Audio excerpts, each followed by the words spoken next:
The Dukes of Hazzard will not be televised this evening in order that we may bring you the following special presentation. Word Balloon is brought to you by the League of Word Balloon Listeners.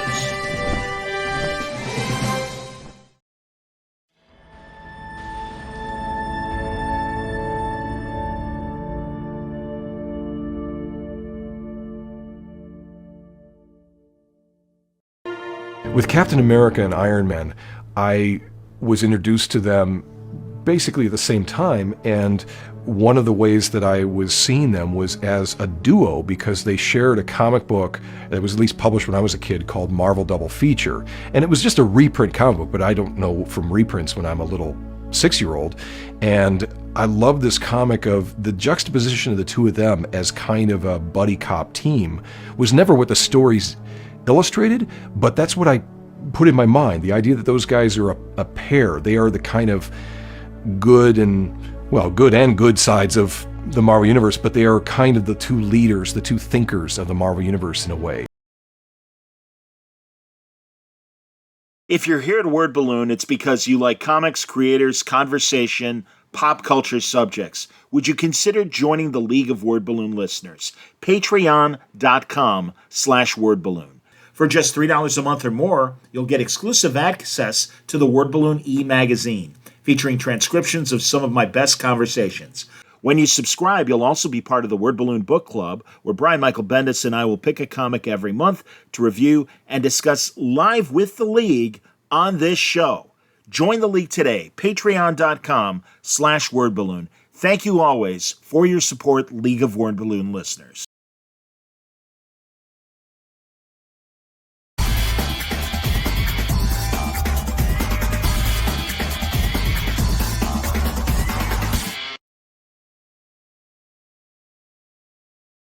I'm glad that he's here. Everybody, the filmmaker behind the documentary, Valerie. Here's Stacey Souther. Stacey, welcome to Word Balloon. Good to see you, man. Hey guys, how are you? Sorry, I've been so crazy this past week. I was having a bite to eat and I totally lost track of time, and here I am. I mean, hopefully I don't look too bad for you guys. No, you look good, man. You look great. Not at all. Hey, congratulations on such a terrific movie.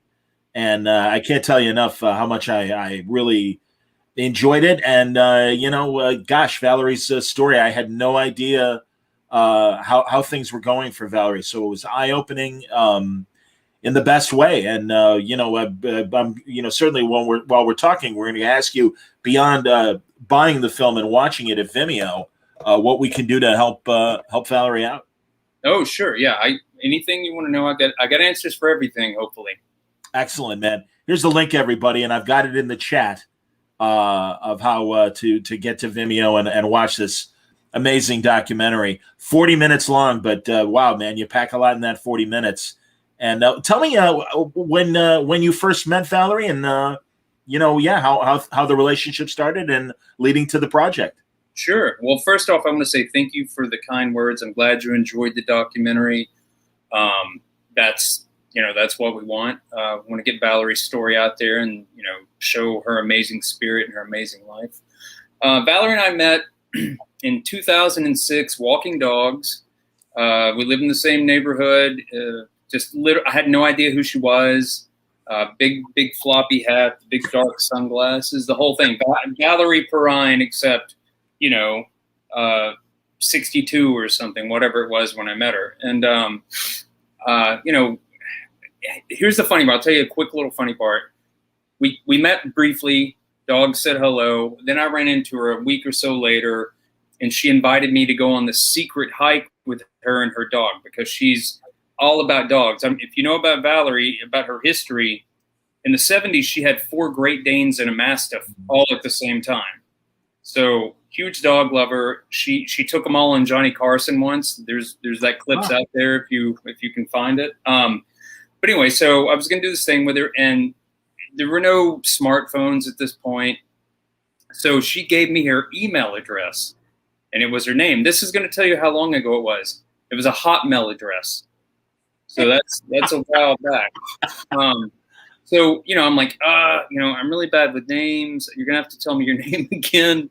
And she goes, you know what IMDb is? And I was like, yeah, sure, I'm an actor, of course. She says, did you ever see Slaughterhouse Five? And I was like, well, I know what it is. I've never seen it. And she literally does this. Did you ever see Superman? I was like, yeah, of course. I was Miss Tessmacher. I'm like, oh, okay, I know who you are. That, yeah.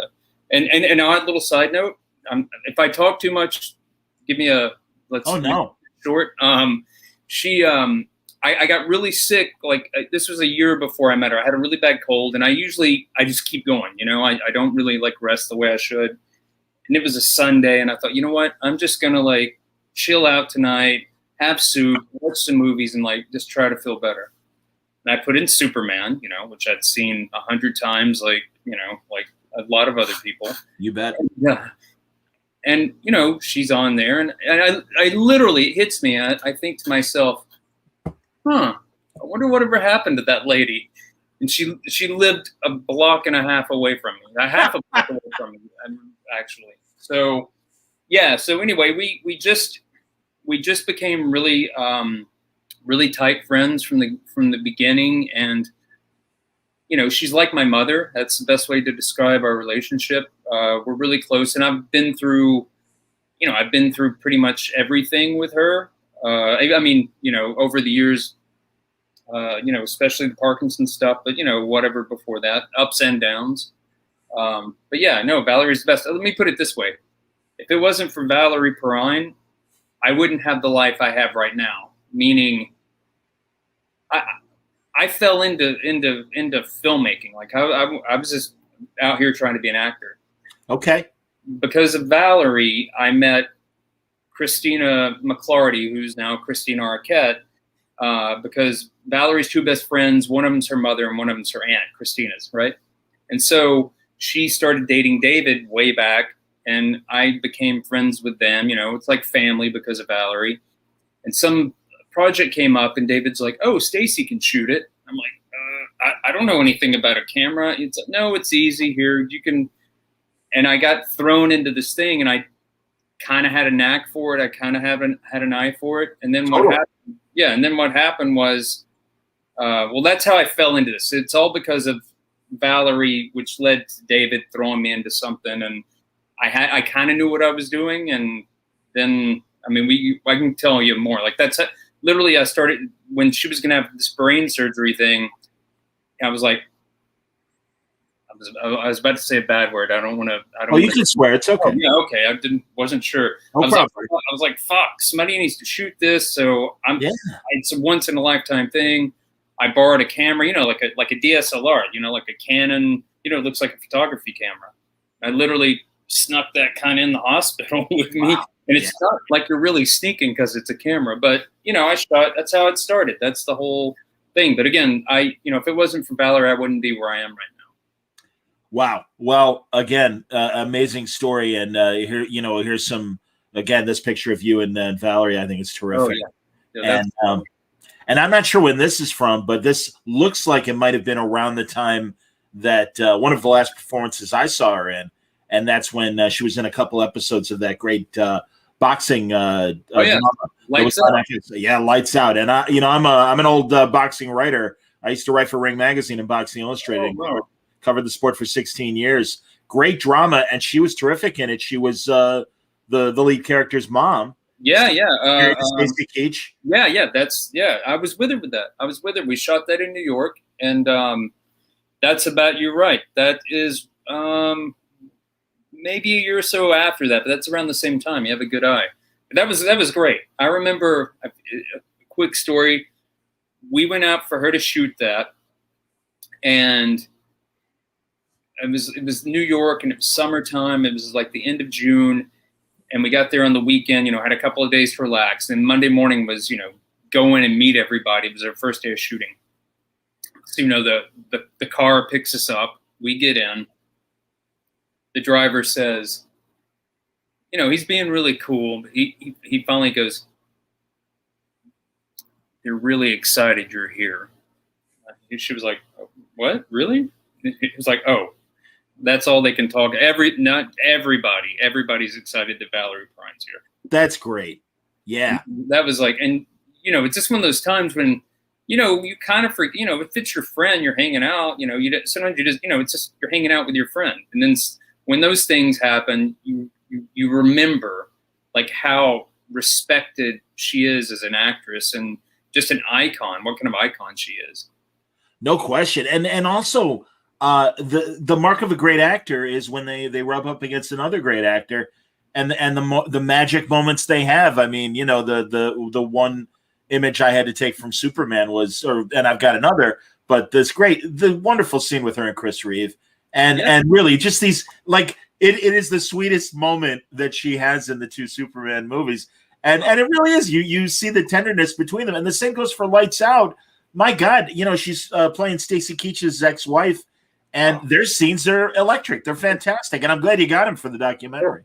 I wish you could have seen the stuff they didn't use in Lights Out, because they were parts when they first kind of meet up again, and they just started riffing, just kind of improvising, the two of them. And it was so great. I mean, she's like, he says something like, "Oh, you still have those beautiful blue eyes," or something. She's like, or he says, "Oh, you look great in that." And she's like, "You look great in anything." It's just back and forth. You can feel like the sexual tension, but the way it just, it was so good.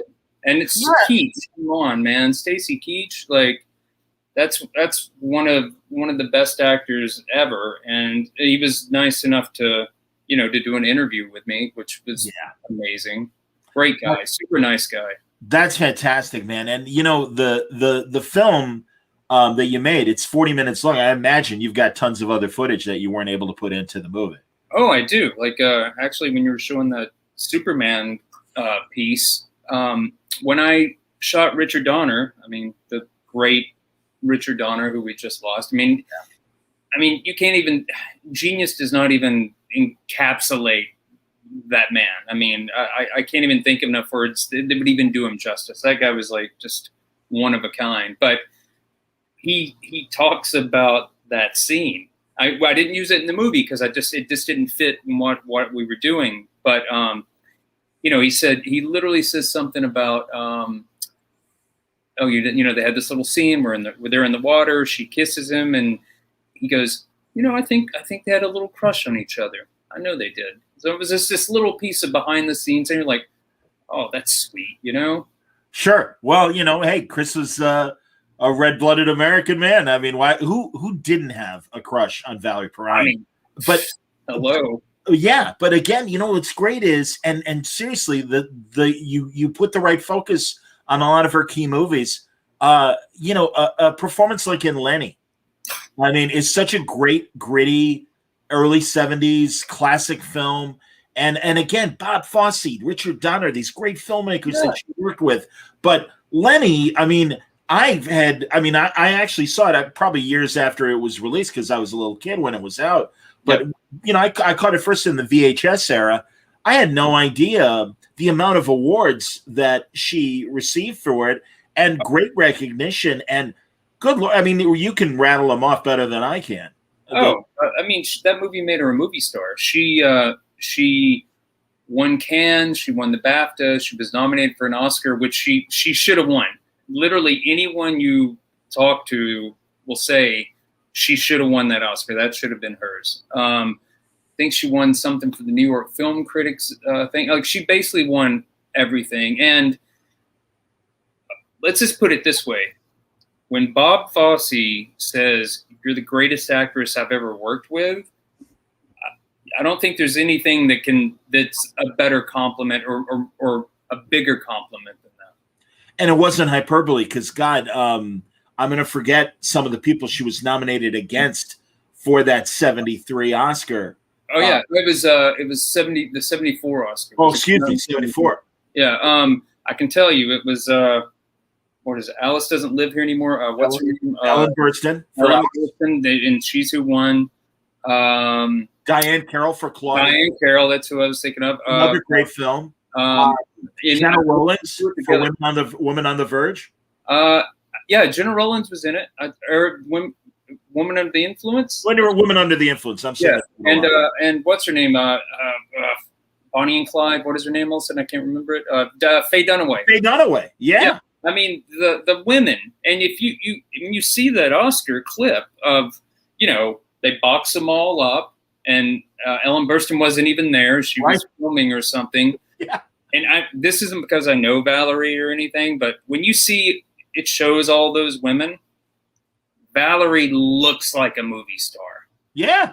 You can find the clip online or whatever. It shows her walking up, like the big fur coat, her hair's up just the right amount. She has these amazing earrings. She's one of the most beautiful women that's ever for me, that I think has ever been alive. Yeah, like that. Yeah, man. No, absolutely. But that's the great thing is, yes, that's like, she has us at the front door as soon as we see her. But then you see her act, and it's like, man. And again, especially in Lenny, and like those aren't just like other small potato movies. Those were all heavy hitter movies.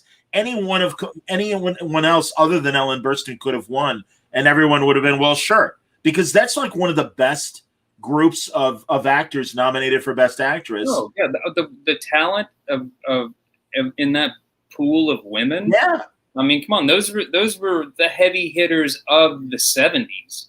I mean, it's amazing, and like you said, like the directors Valerie's worked with. I mean, come on, her first film was Slaughterhouse Five, George Roy Hill. Yeah. Bob Fosse, Lenny, Richard Donner. She's been with like so many great, and let me even think for a second. Geez, there's so many great things she's done. I mean, you probably know this. She was the first topless female on American television. Do you know that? Yes, in the PBS production of Steam Bath. Yes, Bruce J. Friedman. Yeah, I always want to say Friedkin now because I've read something about Friedkin the other day. There's nobody like Valerie. I mean, there wasn't at the time. She did what she wanted to do. She said what she wanted to say. She is an icon. She did kind of, I think, break down some doors for certain, stereotypes of women. And George Hamilton says it great. It's like she had the sex, she had those looks, but she had far more to give than that. She was an amazing actress. No question, man. And I don't know. Was this film with Rod Steiger, was W.C. Fields and Me, was that kind of not a good experience for her? Oh, she hated Rod Steiger. Really? They didn't get along, and because I think part of it was because Rod was like a method actor. I think he was very, he was an older, very professional, and Valerie, she is Valerie. She likes to have fun and likes to, goof around and all that stuff. And, we have to think like her experiences.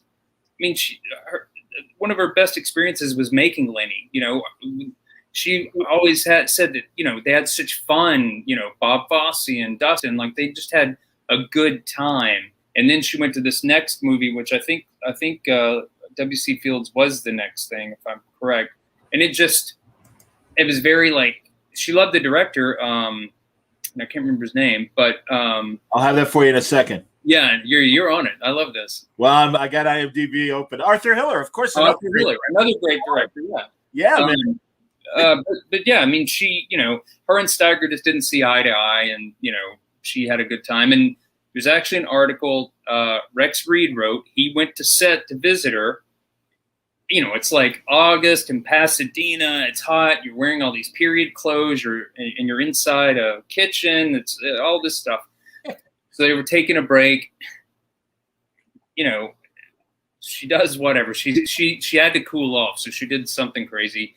But then her and Rex are like talking in her little dressing room, and I don't know what time it was, but she pulls out like a hash brownie from Marrakesh, and she's like, "I'm gonna have some of this now, and if the schedule goes right, about the time I finish, it'll kick in, and I'll be good for the ride home." And she's like, "Would you like some?" He's like, No, and he said all I could think of was these little crumbs going everywhere and how expensive that those must be. It's all right. Well, actually, I don't think hash is legal in Illinois, but yeah, it's all right, man. I know California and Illinois. They're certainly pot-friendly states, so it's all good, man. Absolutely, that's fantastic. Well, this is when it wasn't legal. This is the 70s. Well, yeah, absolutely, man. Jesus, and no, like you said, I mean, my God, what a run of films from Slaughterhouse Five, and just boom, boom, boom. All these big movies with big directors, big stars. God, we didn't even mention Last American Hero. Oh. Wonderful film with her, and I'm glad you got Jeff Bridges for the doc as well. That was really cool. Yeah, I mean, a lot of people. That's another one of those movies. I think if you weren't a movie person in the 70s, or you're not a cinephile now, you don't really know that one. Like, I never saw it till after I knew Valerie. I thought, sure, I should see this, and it's Jeff Bridges, and that's early in his career still. He'd done Last Picture Show. This might have been what he did right after Last Picture Show. I'm not sure, but it's around the time frames about the same. Yeah. But it's a great movie. And Lamont Johnson, a solid director, not a major name like the others we've mentioned, but a guy that absolutely has a great litany of films as well. Yeah, again, these are like great, gritty 70s movies and really do represent the era very well. And then, boom, Superman a couple years later in 78. And I mean, I would assume as big as the other films were and also as gritty as they were, I mean, this was an explosion. And I mean, again, this is probably the first thing I remember seeing her in. And right there, opening scene, it's like, wow, who's that? Totally. You and I are the same. And when that movie came out, I was probably, let's see, I would have been 78. I would have been maybe like 6 or so. I don't think I saw it at the theater, but I know I saw it once the big HBO. Remember when they would do the free weekends and they were just pumping that movie out? Oh yeah. I might have seen it at the theater, but I don't think I did. But again, even as a kid, a little kid, there's Superman, but you're like, who's that? No question. I want to know more about her. Like, she doesn't look like my mom. Yeah, how come there's not a Miss Tessmacher sequel? Absolutely, man. Let's follow her for a while. No, yeah. I was a little older. I was I'm trying to do the math. I think I was 13. I remember riding my bicycle in the winter to see Superman because I was so excited to see a Superman movie. Didn't disappoint. Again, her scenes with Ned Beatty and Gene Hackman, hilarious. She balances the sex with great comedy in that film, obviously. And do you know? Again, I'm wondering between conversations with yourself and Valerie, or even Donner as well. We thankfully got the Donner cut of Superman 2, and it did have a little bit more of her. I don't know if there were more scenes that we didn't get to see. Here's a little funny thing. Like I met her. I don't know if the Donner cut is the same year that I met her. I don't know if it was out when I first met her, but right around there. And I remember talking to her. I said, "Oh yeah, and she's like, "What are you talking about?" I'm like, there's another director did the second one, and Richard Lester. Yeah. But she's like, "What are you talking about?" No, he didn't. I was like, "No, there's a different person."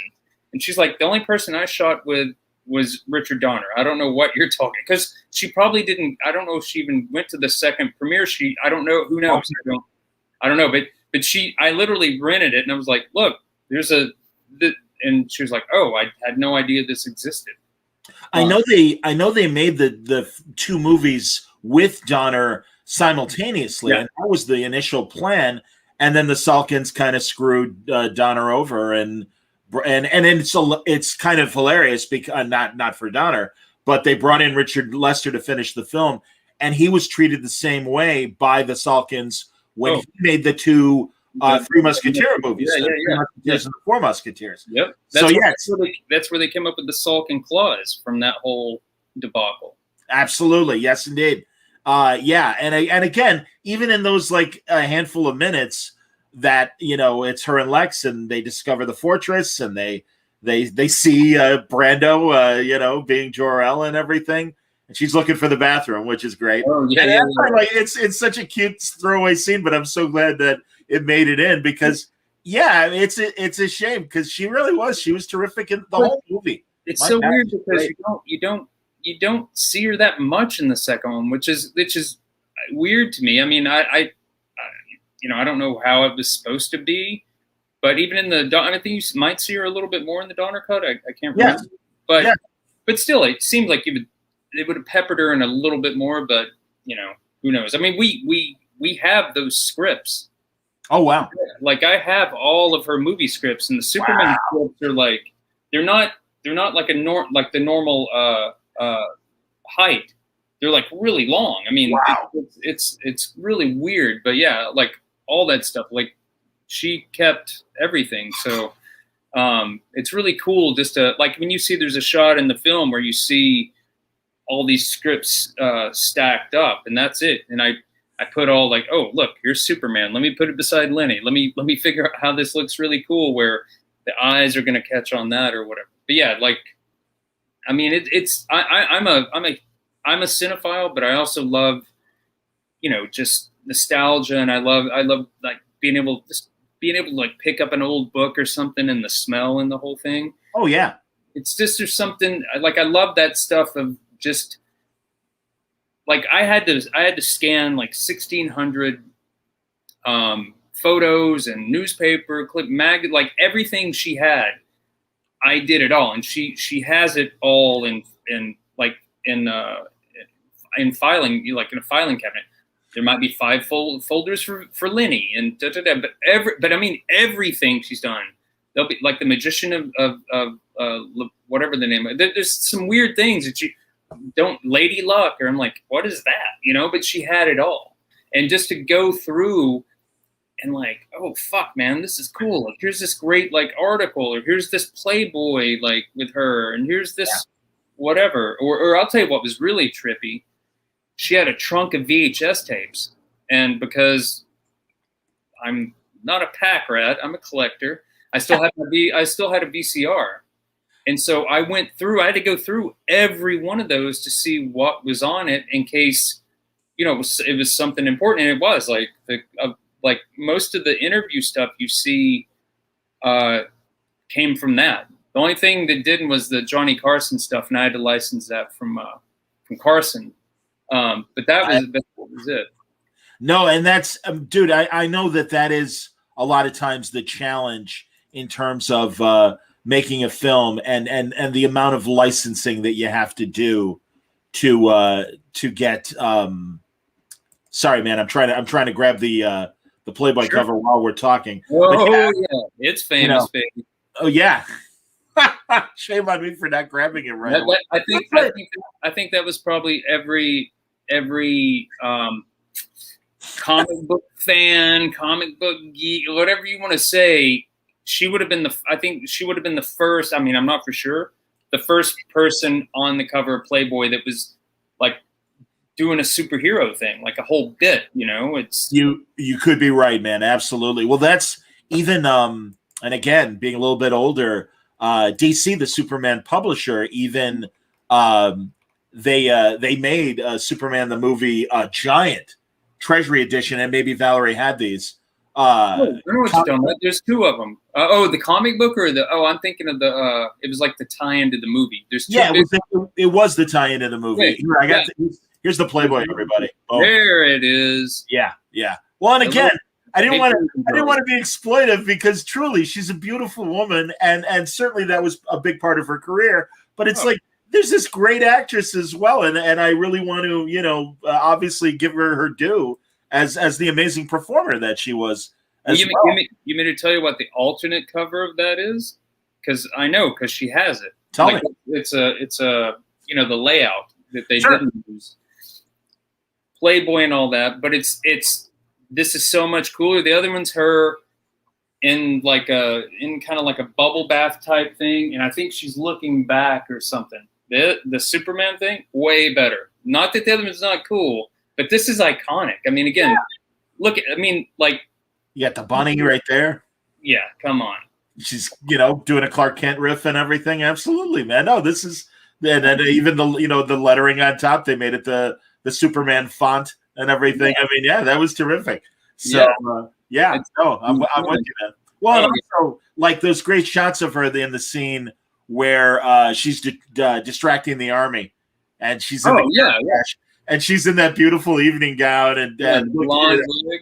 Yep, very leggy Larry and everything. Hagman? Yeah, Wouldn't have my men doing anything I wouldn't do. She needs Larry Hagman, exactly. Oh my God, that's awesome.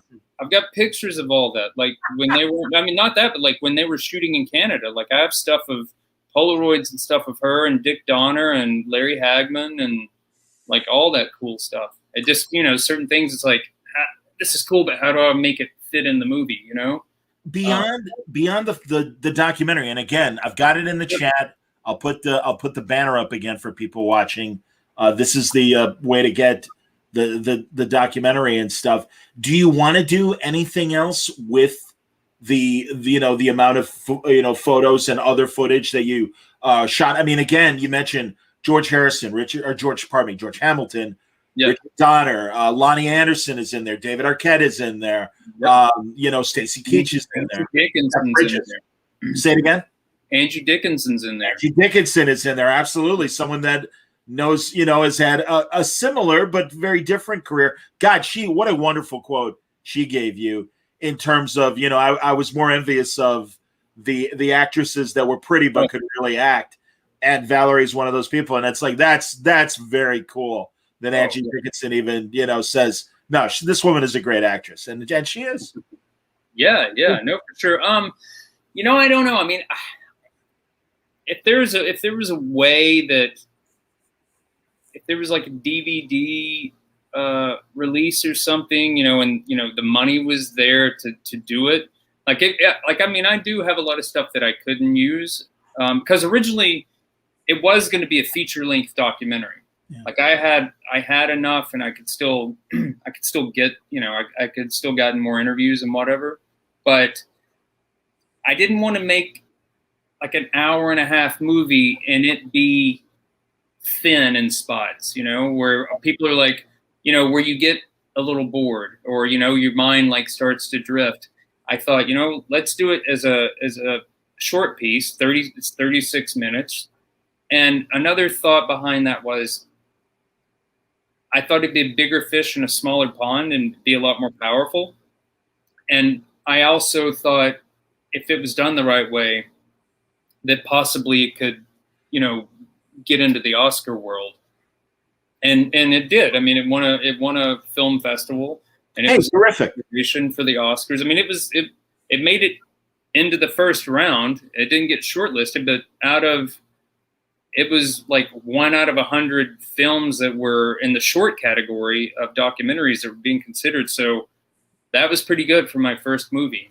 No question, man. Absolutely. And no, documentary short subjects. I remember, he's disgraced now, unfortunately, but Louis C.K. saying one time when he was announcing the nominees for Best Short Subject, and it's like, the people for Best Picture, they're all going to be at Oscar parties and stuff.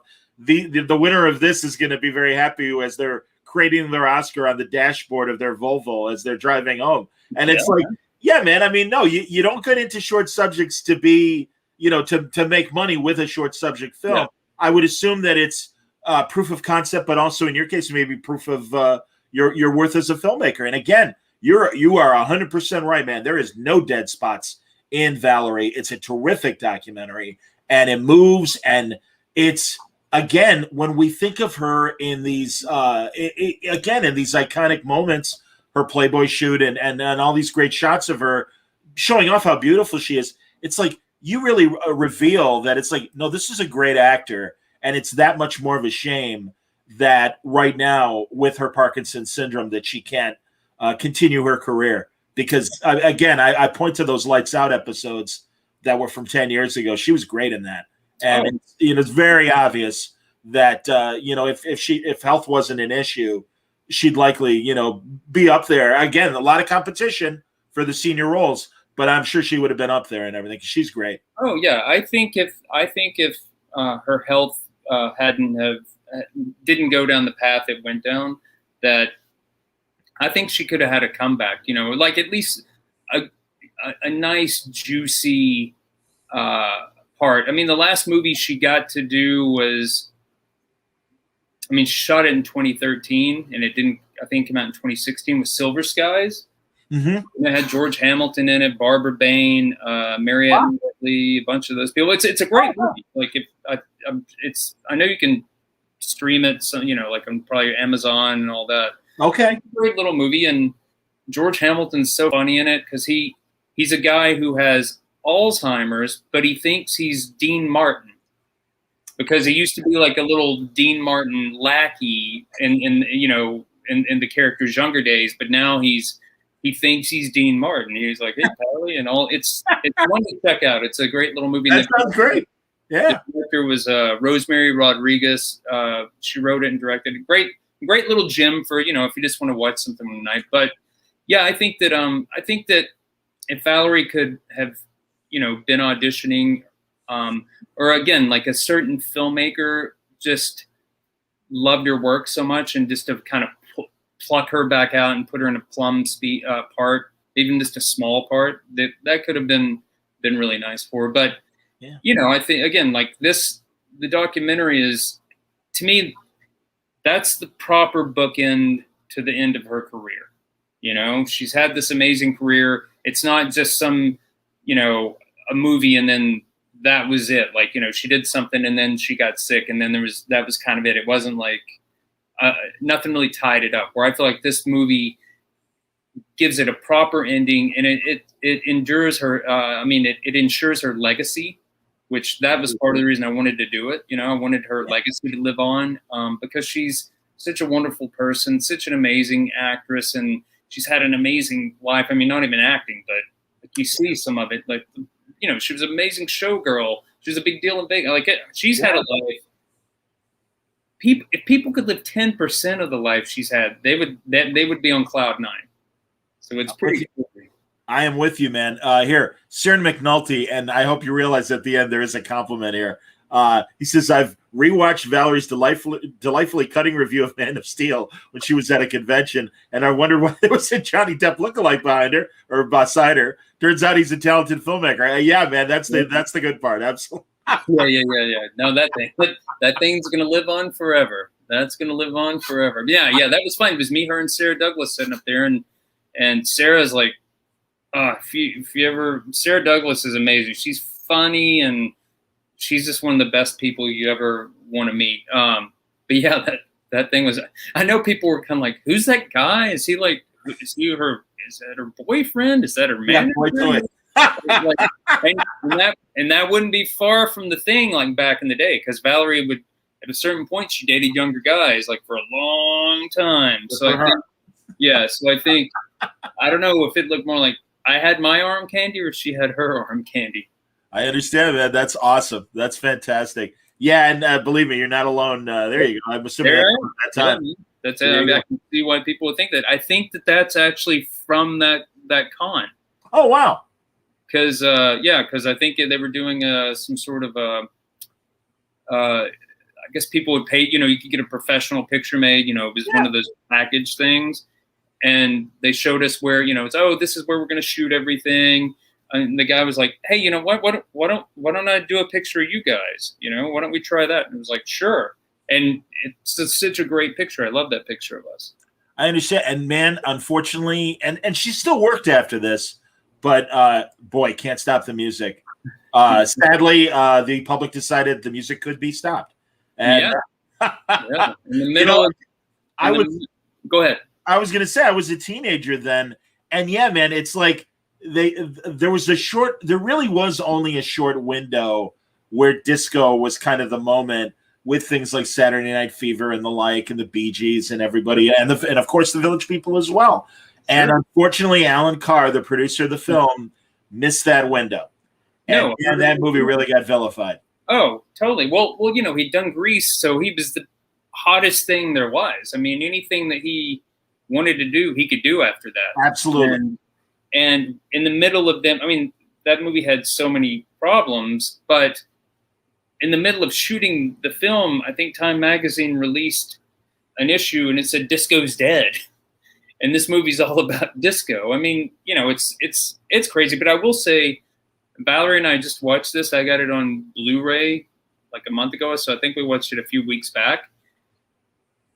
And it's fun to watch. It's a time capsule. You watch it. And you're happy. It takes you back to like 1980, and it's kind of silly and all that, but it's actually not too bad. So if you're in it, or if you want to fork out $20 and get the Blu-ray, which nobody gets residuals off of Can't Stop the Music. I don't think anybody ever got residuals off of that. Probably not. Yeah.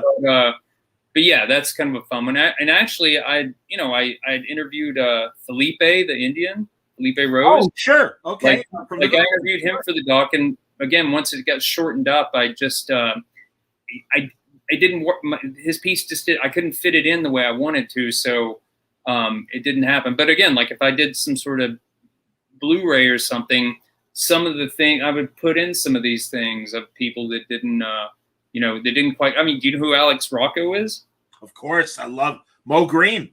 Moll Green. From The Godfather. Absolutely. Yeah. Great actor. Another great character actor. Alex is in Silver Skies, but Alex became, he became one of my really close friends from that movie. And on my birthday, because I was with Valerie when she was shooting it, on my birthday, she was off, right? So they were on set.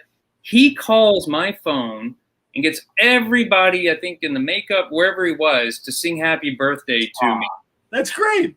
Sweetest guy. His interview was so sweet and just so, it's amazing. And he one of the lines he said, he goes, it's something like, I've worked with, some of the best actresses in the business. I've worked with so-and-so. He's like, I've worked with J-Lo. He's like, I can't remember the right wording because it's so good, but he's like, nobody can hold a candle to Valerie Perrine. And like all he did was like talk, and like just him saying like all these great things. He's one person that, again, I wanted him in the thing, but it just didn't quite fit in with the short, because once you have that limited time, it's kind of how you're going to work people in. And I didn't really want to put, in the beginning, it's like everybody's saying this great stuff about Valerie Perrine, but I didn't want to. He said this really amazing line, from his heart, But I didn't want to have that, and then you don't see him again because everybody's like, oh, what? Where's that? I didn't want to do that, But they are some really magical pieces that I would like to do something with. That's believe me, man. I sympathize because I've made several audio documentaries. Oh, okay. And I've had the same problem from an audio standpoint. And in fact, I'm in the midst of making one for next year right now, along with doing my little pop culture shit that I do here on. Oh no, that's word balloon and stuff. But yeah, it's tough. No, it's tough. And honestly, the world. Then it's the same. It's basically the same world. You're getting interviews, and you have to make it work. Well, and that's the thing is, deciding, because especially coming from radio, and I wonder as a filmmaker what you think of this, and especially when you're on when I'm on broadcast radio, and you got to break every 6 minutes for a commercial and things like that, unless it is even public radio. The long form of audio and video podcasting and what you can do now, I think is really interesting. And even options, I would say, even though you only made this film a little while ago, I think more options are there as streaming evolves and things. And that's why I wonder with the material, and also by all means, I'm sure you want to move on to other projects as well. And I hope that this has opened doors. But yeah, I really feel like documentaries, along with any sort of audio or video product, right now is in flux because of the options that are there with streaming and the like. Oh, 100%. Even before the pandemic, this is the world for documentaries, the streaming world, because you think back, even to the late 90s, you walked into a Blockbuster or wherever you got movies. The biggest stores, the documentary section was very small, and it literally would consist of it'd be some war documentaries, some nature stuff, might be some special interest stuff. There might be a skateboarding thing. There might be some other weird little thing, or like food there, or like some little food docs. But that was it. But how many people, especially in the audience, people listening, just think about it. Like when you open up your Netflix or your Prime or whatever you like to watch, you know, you veer towards the docu-series. Like, come on, like you want to, you know, you want to see the next Evil Genius or Night Stalker or whatever, you know.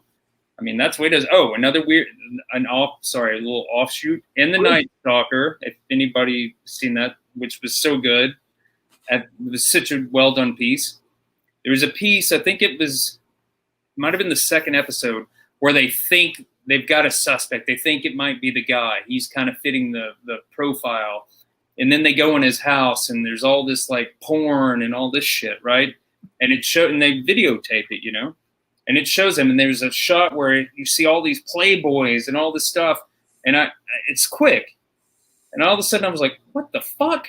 And I rewound it and stopped it, and there's that Superman Playboy like right front and center on top of all these other like smut magazines and everything else. And I was like, was it connected that we know of to the Night Stalker? But here's a second degree of separation. Like, I mean, at least they had some good taste, I guess.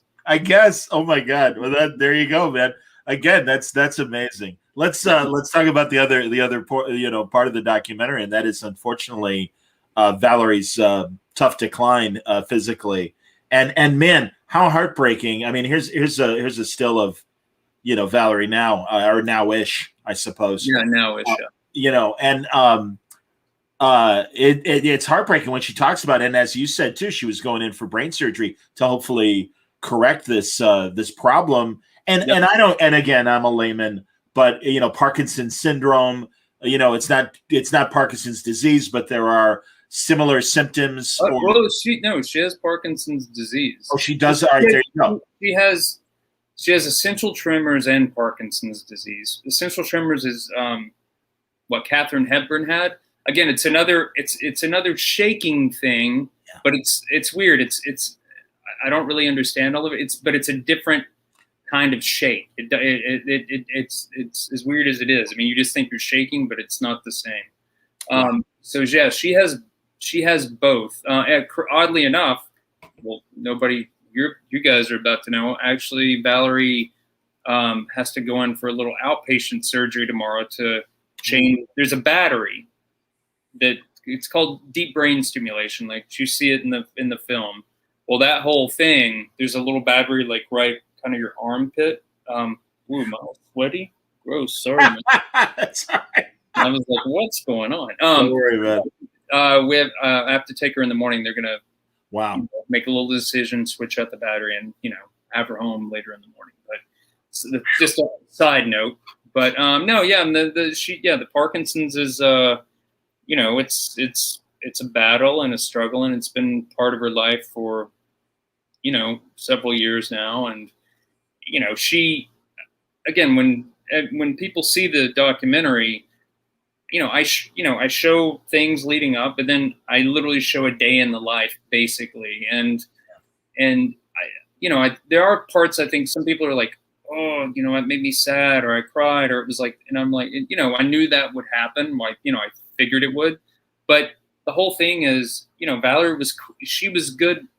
I asked her, I didn't just do this. And, I asked her before I shot any of this, is this cool? Because this is going to be raw. A lot of people, especially celebrities, they get sick with something or something happens. They kind of like disappear out of the public eye. And then you might not hear anything till, they pass away or something. Then you hear they had this or they had that,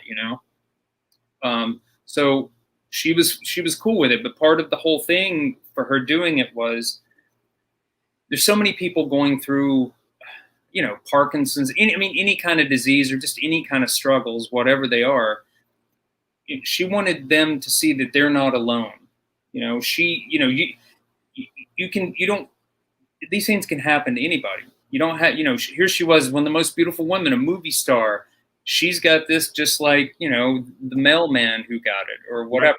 Right. But she wanted people to, to see, they're not alone. And also, the spirit that she has, maybe that will, will impact them or be a little, help them get through a hard day. It's like, oh, well, she's got it. Look the way she's handling it with grace and dignity.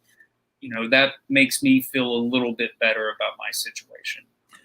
Totally, man. No, it shows that she's very courageous and, is working with the deal she's been dealt, the cards that she's been dealt in. And it is, as positive as you can be living in this situation. And I know you come away with it absolutely respecting her and certainly feeling for her. Are there things like that we as fans can do to help her out? There is. There's a GoFundMe set up for, and that money helps with, medical needs and care and whatnot, because it's expensive, she has whatever she has, but, she doesn't live in a mansion. The whole thing of that people think, oh, they're a movie star. They're rich. They do this. It's like that money, just like anybody else, it doesn't last forever. Right. So there is a GoFundMe set up for, and if anybody would love to help out and donate, you can go to GoFundMe and put her name in, Valerie Perrine, or an easy way to do it is go to valeriemovie.com, and you can actually click on that link, and the movie link is there, but below that there's a link that there's a GoFundMe link. You click that, and then boom, it'll take you right to the page, and you can donate that way. That's excellent, man. Here, I'm going to put it up, valeriemovie.com. And that's great. And once again, if you want to buy the Vimeo version of the film, it's there. Right now, is it only a digital only purchase? Yeah, for right now it is. The thing is, we had a lot of people that were interested in it. PBS loved it. Wow. Yeah, that would make a great hour. Sure, that would fill a PBS hour. Yeah, PBS, they loved it, and they loved Valerie, but they didn't have any room for it this year. Okay. And HBO Max loved it, but same thing. They're gearing more for a younger audience. They'll do stuff, but also the other thing is it's a short. Yeah, and it makes it a little harder, which you don't think it would be, but you have to have the right kind of programming for it to fit in. We're gonna get it out there some other ways. We're working on some other stuff, but also the two reasons that we did it this way, this on-demand way, was I wanted to get it out there for the fans, because some people have known about it basically for a while, because I'd done some crowdfunding things in the past, and I didn't want it to be like, oh, whatever happened to that. But I wanted the fans to be able to enjoy it and see it, and see where Valerie is. But also, this isn't what's happening. I'm just saying hypothetically, I didn't want to, the movie to hold on to it for a couple more years, trying to get it out some way, waiting for something perfect. And then Valerie passed away. Not that she's going to, but I'm saying if something happened, because I want her to see, just see positivity, see how people are enjoying it and loving it. I think it was it yesterday? She's seen everything, but I showed her the trailer the other morning again. And I was like, oh, I'm going to talk with Jay Towers. He's this guy in Detroit on Fox. We did an interview. Great. And so I showed her the thing, and I was like, what do you think? And she's like, and, she goes, it's wonderful. She loved it. And she's seen the documentary through different phases of its completion. And, she loves it. And she thought it was great and really captured her. And, she was 100% on board and positive. And again, she thought it was a good, I can't remember if we talked about it, but I think she thought it was a nice little bookend to the end of her career as well. I completely agree. And again, I was thrilled. Last week, my friend Jerry Ordway is a big Superman artist. Oh yeah. And Jerry was showing these paintings he made back when he was a kid in '79. And Valerie was very sweet, because it really was this great ensemble image of all the cast. except for Valerie. And she's like, I think somebody's missing. And it was awesome. And Jerry's like, oh my God, Valerie Perrine saw me. I'm so sorry. And she was very sweet about it. And that's when I reached out to her. And I'm like, hey, God. And she told me about your movie. And I'm like, that sounds great. And that's why thank you for letting me see it. And it was so great to watch. And yeah, man, no, you know what you like Arquette said, you know what you're doing. I mean, that's terrific. So what are your plans? Yeah, and again, if you're not able to talk about what you might be working on in the near future, it's cool. But yeah, tell me what else you're working on, as much as you can. Oh, sure. Well, I'll start off with something that we did last year that came out, which people love, and you can watch it. It's on Hulu. You Cannot Kill David Arquette. Have you seen that one? I haven't seen it yet. That's great. I have Hulu. All right. It's a documentary, and it's about David's return to professional wrestling. In 2000, he won the heavyweight title. He was promoting Ready to Rumble. Okay. Yes, the film. Yes. They gave him. They're like, "Hey, why don't you want to win the belt?" And he was kind of like, "No," because he's a wrestling fan. He knew the fans wouldn't be cool, like a guy walking up the street, especially an actor. And then they were like, well, you can hang out with the wrestlers for two weeks and be a part of that world. And he said yes, and he won. And the wrestling community hated him. I mean, they hated him for years. They would spit on him and say the word. I mean, like really bad. It was like bullying. They would bully him. And then, a few years ago, he thought, you know what? I want to redeem myself, but I want to earn the respect of the wrestling community and the fans and the wrestlers, and he did. And the documentary it's a great documentary, and he gets raw. He goes into some stuff like most people wouldn't talk about, and he almost dies in it. Wow. In a death match. But yeah, I mean, that's a great one. If anybody, and it's not because I'm, I was a producer and I pop up in it, you see me. But that's a really cool documentary for anybody. It's on Hulu, and it's also, I think it might be on Canopy. That's great. Yeah, the library service. Yeah, the library. Yeah, that is the best kept streaming secret, and I tell everyone whenever. Well, there you go, man. No, and that's terrific because Canopy's a great deal, and all you need is a library card, and you got access. Yeah. So that's a good one. And been working on a docu-series about Jessie Graff. She's a American Ninja Warrior. Know? Sure. I know. I certainly know American Ninja Warrior. Sure. That's a great. She was the first woman to complete like the course that only men had completed. She was the first. Wow. And she's badass. I mean, you guys will look her up after this, I know, but she wanted to be a superhero when she grew up as a kid. That was her thing. I want to be a superhero. And she didn't. She's a stunt woman. She's in Wonder Woman 2. Cool. She's like a big, she's a big deal, but she's also a very positive role model for women and young girls. So that's another thing that I've been working on. And then there's like a true crime, like a murder, like a serial killer docu-series type thing. Again, the same realm as Evil Genius and The Night Stalker. That sounds great, man. Wow, that's amazing. And truly, it's always great to talk to filmmakers and see what they're doing, how COVID impacted projects and things. And I can good face. I can tell, obviously, it might have been a rough year and a half. Well, it's crazy with COVID because I think it forced a lot of people to either they focused on stuff because all of a sudden when the Oscars and stuff were coming around, like the feature length stuff of documentaries. They had more documentaries than they've ever had before. So I think it gave people a lot of time to focus on things and to get things out. And also, I think things got a little flooded with COVID-esque type content, but yes. What is it, 76 Days? I know the production company behind that. And that was up. Did it win an Oscar? It was up for an Oscar. I don't know if it won. I can't remember. It was up. Either, yeah. Another one of those things. But anyway, I think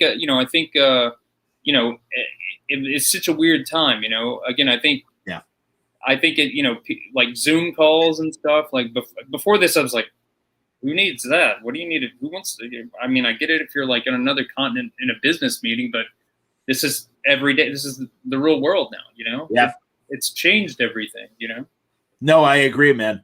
I don't know if you had thought about, or if you had done this prior to the Vimeo release, if you're showing the Valerie doc at even Comic-Cons and stuff, because really that's disappointing to hear from HBO Max that they don't recognize their own audience, because I can tell you, even though I'm an older guy, I mean, kids love all the superhero movies from whenever they were, going back to even, you know, the Adam West Batman in 1966 and everything. So yeah, I mean, I do think there's an audience that would absolutely want to hear Valerie's story. And again, you can't ignore this woman.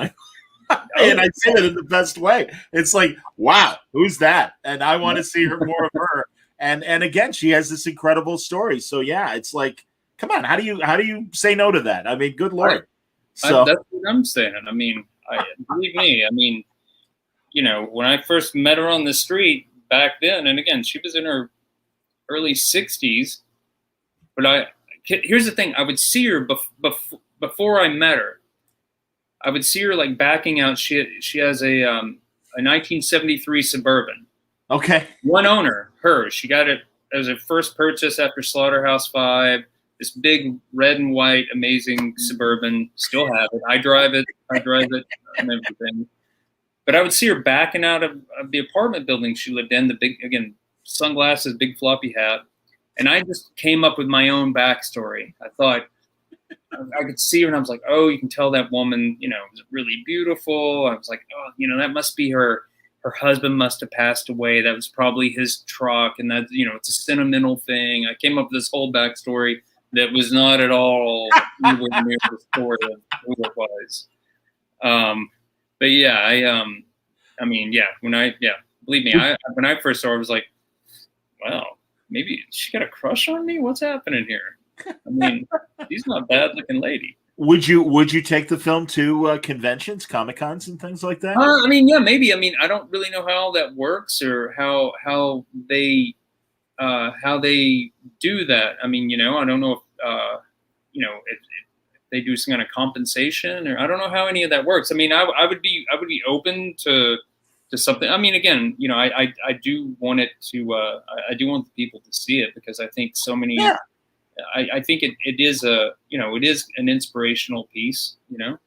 Do you think you'll put it eventually? Do you think you'll put it on physical media and have like a DVD to sell or whatever? We're thinking about it a little bit. Again, it's kind of come up. There was a company that we had talked to. This was like in the middle of COVID, and there were two ways. There were a couple ways that they were. Had offered to do things. One was DVD, and also educational, which is a whole nother world where, you know, like libraries and universities and that whole thing. But it was right when we got into qualified for the Oscar stuff. So, you know, I was like, well, let's wait, because let's see what happens. Because I didn't want to, you know, all of a sudden we're like, you know, nominated for an Oscar, and I didn't want to mess up some other chances down the road or something. So we put that on hold for a while. Anyway, I'm making this long. No worries, man. I've reached out to them. I'm waiting. You know, I haven't heard back, which I don't know, because the guy that I was talking to, he left. He went on to something else. Sure. But no, like, there's that way to do it. If they offer me, you know, if we can work something out with them, I'll do it that way.